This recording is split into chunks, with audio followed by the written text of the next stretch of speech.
Ryan Carter had always embraced the quiet solitude of his farm, a sprawling stretch of untamed land just beyond the prim and proper edges of a suburban neighborhood. Out here, nature dictated the rules. The golden fields swayed to the rhythm of the wind, the roosters crowed to greet the dawn, and the scent of damp earth carried the promise of a hard day's work. It was peaceful, predictable, and exactly the way Ryan liked it, until the day Maddie Davenport arrived. She came marching up his gravel driveway, like she owned the place, her beige pantsuit crisp, her heels clicking against the dirt like tiny declarations of war. In one manicured hand, she clutched a clipboard the kind bureaucrats wielded like a scepter of absolute power. The tight-lipped smile she wore was the kind that didn't quite reach the eyes, the kind that promised trouble. Ryan had seen her before. Maddie Davenport, the self-appointed queen of the HOA, known for policing the neighborhood with the enthusiasm of a dictator inspecting her empire. But this was new. She had never set foot on his land before, and she had certainly never looked at his property with such naked contempt. "Mr.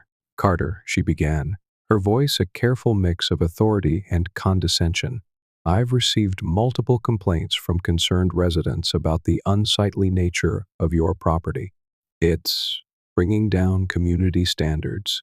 Ryan, who had been leaning lazily against his truck, arms crossed over his chest, simply raised an eyebrow. "You do realize this isn't part of the HOA, right?" Maddie's smile didn't waver, but her eye twitched just the tiniest betrayal of frustration. "Yes, well," she said, adjusting the clipboard in her hands, "it is adjacent to our neighborhood, which means it still affects property values. We have certain expectations here, and I believe it would be in everyone's best interest if you made a few adjustments." Ryan followed her gaze as she gestured vaguely toward his barn, the same barn his grandfather had built with his bare hands, the chickens pecking contentedly near the coop, the old tractor resting beneath the shade of an oak tree. He could already guess which part of his livelihood offended her the most. "All of it," he muttered under his breath. He let out a low chuckle, slow and deliberate. "Let me stop you right there, Maddie. My land, my rules. If you don't like the view, I suggest you close your blinds." Her nostrils flared just a bit, but she quickly regained her composure. "I was hoping we could resolve this amicably," she said, voice tight. "But if you refuse to cooperate, I will take the necessary steps to ensure our community remains up to standard." Ryan tilted his head, watching as she turned on her heel and stalked back toward the neighborhood, already typing furiously on her phone. He had a feeling this wouldn't be the last time Maddie darkened his doorstep. He just hadn't realized how far she was willing to go. The first letter arrived 2 days later, taped to his fence like a warning shot. Ryan didn't even need to open it to know who it was from. The HOA's official logo was stamped across the top, a symbol of petty tyranny if he'd ever seen one. He unfolded the paper, his smirk growing with each absurd demand. "Notice of non-compliance. Dear Mr.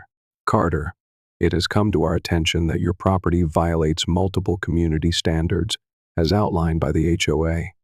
We respectfully request the following changes be made to bring your property in line with our guidelines.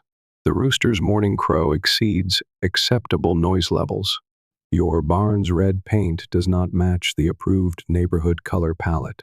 Livestock should be properly contained out of sight to maintain a pleasant aesthetic.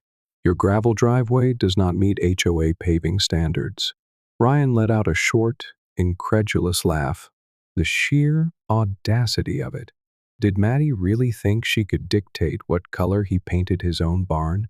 That she could silence a rooster because it didn't fit her curated version of suburban perfection?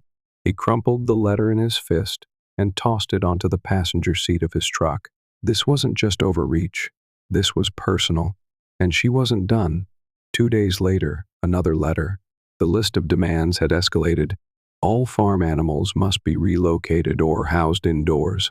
The fence must be replaced with an HOA-approved white picket style. All structures, including the barn, must be repainted to blend with the neighborhood aesthetic. Ryan was still shaking his head when he heard the crunch of approaching footsteps on the gravel. He looked up to find Maddie herself, standing at the edge of his property, arms folded tightly across her chest. Behind her, two of her ever-loyal HOA cronies stood like backup dancers waiting for their cue.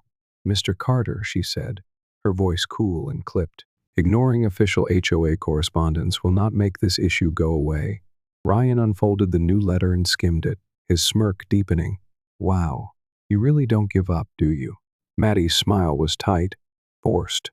"It's not about me. It's about the integrity of our community." Ryan crossed his arms, his patience running thin. "That's nice, but I don't live in your community." Her lips pressed into a thin line. "Technically, you're on the border, which means your property still has an impact on HOA members." Ryan let out a slow breath, tilting his head. "Then maybe they shouldn't have bought houses next to a farm." Her expression flickered just for a second, a tiny crack in the facade, but she recovered quickly. "I was hoping we could resolve this without escalation," she said, voice sugary sweet. "But if you insist on being difficult, I will take the necessary legal action." Ryan raised an eyebrow. "Legal action? For what? Owning chickens?" Maddie's eyes gleamed with a smugness that made his stomach churn. "For devaluing property prices with your unsanctioned setup. I have a petition already in motion to have your land annexed under HOA jurisdiction. Once that happens, you will be required to comply." Ryan's easygoing demeanor slipped, just for a moment. She wasn't just harassing him. She was actively trying to take control of his land. He let out a low chuckle, shaking his head.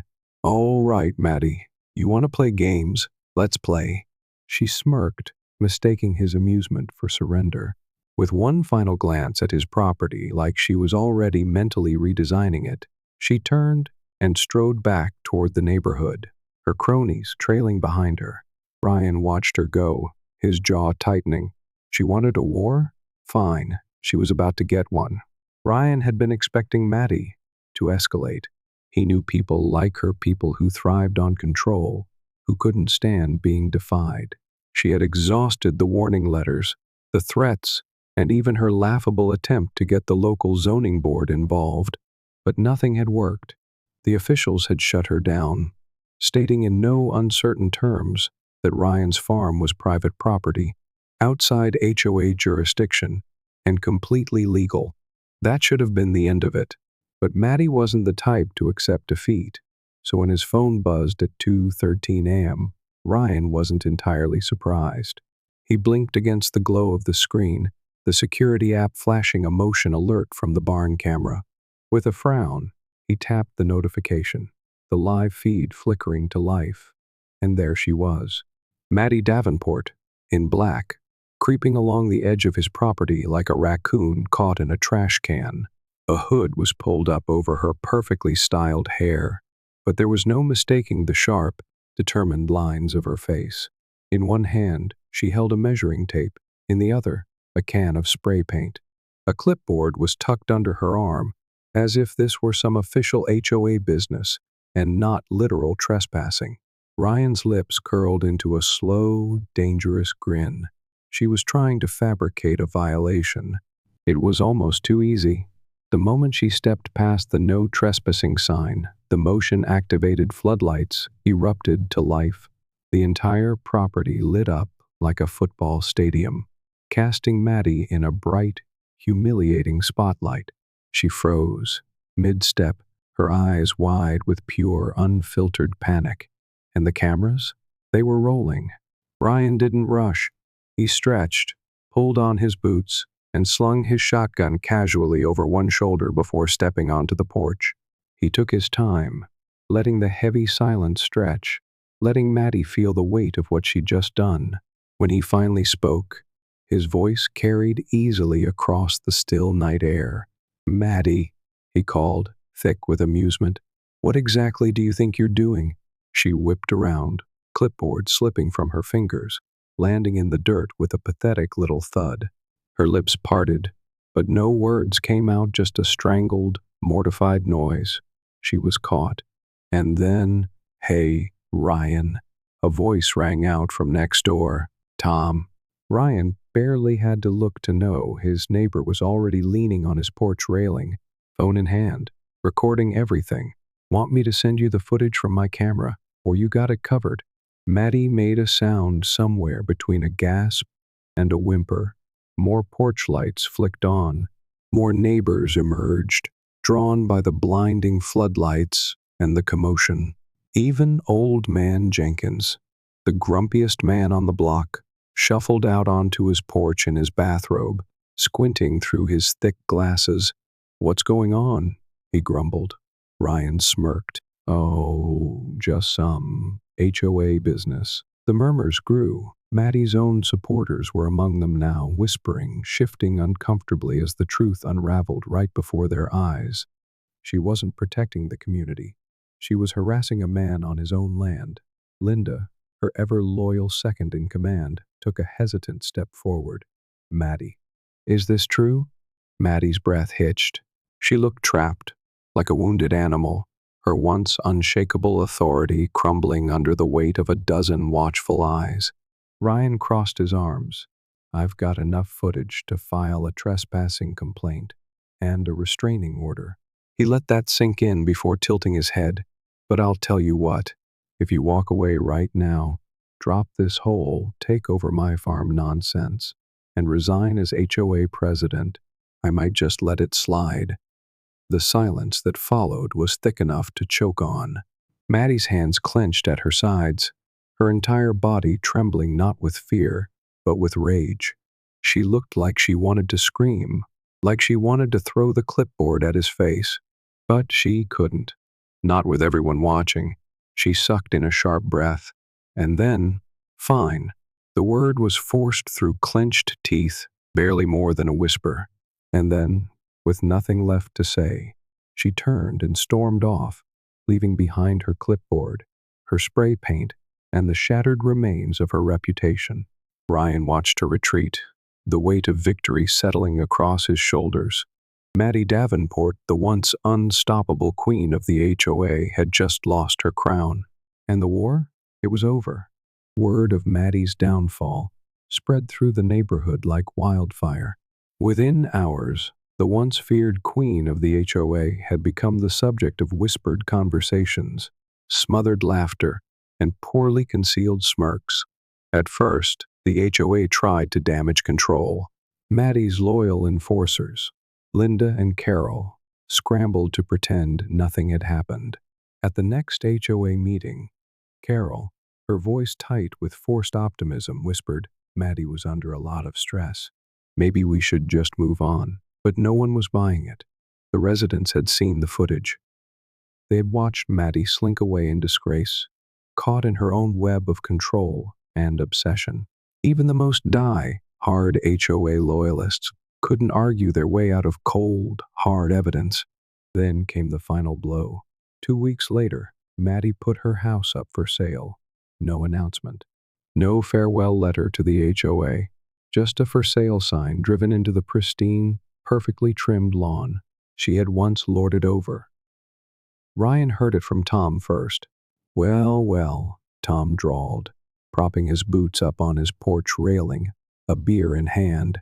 "Looks like Maddie finally figured out what private property means." Lisa, the avid gardener who had always resented the HOA's endless regulations, chuckled. "Karma sure works fast around here. And the real kicker? Property values actually went up." Turns out, Maddie's constant meddling, her obsession with perfection, had been driving people away rather than making the neighborhood more desirable. With her gone, the HOA started to lose its grip. Jeremy, the self-proclaimed HOA security officer, stopped his ridiculous patrols. The neighborhood's petty fines and violation notices disappeared. The suffocating regulations on fence heights, mailbox colors, and garden layouts? Ignored. The neighborhood began to breathe again. And Ryan thrived. With no HOA spies lurking around, his farm remained exactly as it was, rooster and all. The chickens still roamed freely, His barn stayed bright red, and the ridiculous violation letters, a thing of the past.